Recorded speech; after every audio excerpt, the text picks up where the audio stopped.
Conor McGregor found liable of sexual assault to an incident dating back to 2018. This incident took place in December, which would have made it right after the Khabib fight, in my opinion. That's two big back-to-back losses for Conor McGregor and Floyd Mayweather and then Khabib, and Khabib being a major legacy-defining loss for Conor McGregor. The question is, where did it all go wrong for one Conor McGregor? You know, this guy had the world at his fingertips at one point in time. I remember when he initially knocked out Jose Aldo.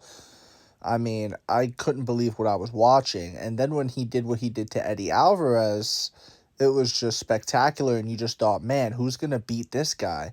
And then he sells himself short. He goes to fight Floyd in boxing, which limited him because his kicks are used to be a very important part of his arsenal. It's how he'd set up the left hand a lot of times. And he basically said, nah, I'm going to just go box for a lot of money. Okay, fair enough. However, I often say that the Floyd Mayweather fight was the biggest mistake and the start of Conor McGregor's downfall. Conor McGregor was the bigger man and the younger man against Floyd Mayweather, and yet he still got stopped in the 10th round. And that was the first time Conor McGregor had ever been stopped due to strikes. We've seen him get submitted before, but never stopped due to strikes.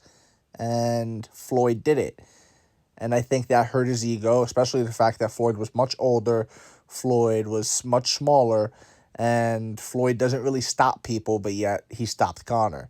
I believe that sparked a depression for Conor McGregor, and that's what got the ball rolling on just this negative streak that Conor went on.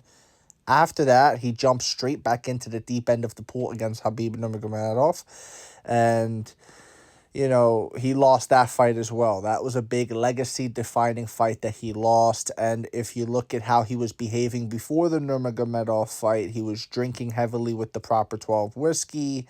He even detailed this going into the Cerrone fight in an interview with Ariel Helwani. It was a sit-down, and he told them exactly how he was living prior to the Khabib fight. And again, I believe that he was in this deep state of depression where he's using this celebrity lifestyle with resources to beautiful women, drugs, alcohol, all things like that to sort of fill that void. You know, sure, you have all the money in the world, but initially, the Conor McGregor that I latched onto when I first heard of him back in 2013, the Conor McGregor that a lot of people latched onto, the law of attraction videos, the motivational videos, all that version of Conor was a different man. That version of Conor was someone that was in pursuit of greatness for himself and his own accomplishments, not necessarily money and worldly things like that.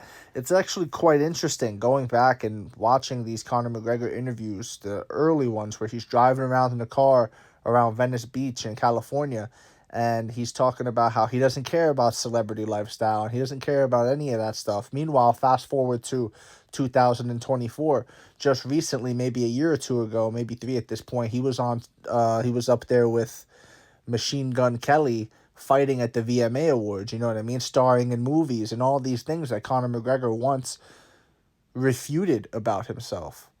Sure, you have a Lamborghini yacht, but do you have the respect of your peers? Do you have the respect of your nation? Conor McGregor was once somebody that Ireland could hoist up and be proud of. Again, go back and watch the Chad Mendes fight. Go back and watch the Jose Aldo fight. People were coming in droves for Conor McGregor. Go back and watch the Eddie Alvarez fight even.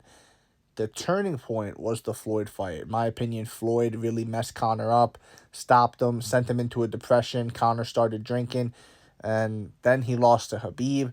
That really messed Conor up because now Khabib is like, you know, that was a big legacy fight. Conor, when he first started this, he wanted to be the best MMA fighter of all time. He didn't care about nothing else. Loses to Khabib. Not really that close of a fight. Conor had some moments, and he did better than other people did. That's what a lot of Conor fans hang their hat on. Like, oh, Conor did better than Justin Gaethje. Conor did better than Poirier. Okay, sure, but he still, for the most part, thoroughly got outclassed. Now look at him. He hasn't fought in several years. He looks like he's aged about 20 years, and he's living the lifestyle of a celebrity. He's living the life of decadence. He's not living the life of an athlete. He's not living the life of someone who is disciplined, of someone who is consistent in his goals. He's living the life of someone that's kind of just into a hedonistic lifestyle. My prediction for Conor McGregor going forward is more losses. I predict he is destined to lose at this point. Some serious changes must happen in order for him to make a 180. I don't see it happening. I think Conor McGregor is going to end up getting knocked out by Jake Paul if he does take that fight. I could see him taking that fight. I think Conor's ego is out of control. And I think I'm going to make this prediction as well. I could see Conor McGregor getting knocked out by some random guy at his bar. You know, BJ Penn, for those of you who may not know, he was knocked out many years ago outside of a bar in Honolulu, Hawaii. Maybe not Honolulu, but somewhere in Hawaii. He was knocked out. And I could see the same thing happening to Conor. I could see Conor being this loud, boisterous self in the bar, and then some dude calling him out of his name because, you know, the case today, other instances. Like, dude, Conor has not portrayed himself as a man who is worthy of respect. You know what I mean? It just is what it is. You get it back what you give. You get back what you give. Trust me, you get what you give.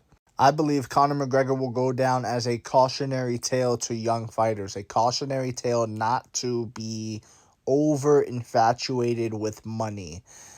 A cautionary tale to just stay on the grind, stay on your path, don't get distracted, don't sell yourself out for a fight like against Floyd that you're most likely going to lose just for the paycheck. Just stay in MMA, dude.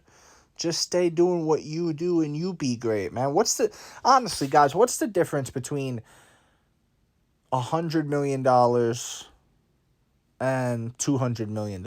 At some point, it becomes excessive. At some point, do you really need the Lamborghini yacht? Do you really? Do you? At what point do these purchases, does this big mansion of a house, like, at what point is it all necessary? At what point are you just good? That's my take, man. I think people should try to live below their means. I think people should try to live more of a humble life. And that is not the path that Conor McGregor has went down. And again, I do believe that Conor McGregor will go down as a cautionary tale to young fighters everywhere. Let me know what you think in the comment section below. Whether you agree, disagree, it does not matter. Just join the discussion, follow for more, and leave a like if you enjoyed the time spent. Thank you. You are all appreciated.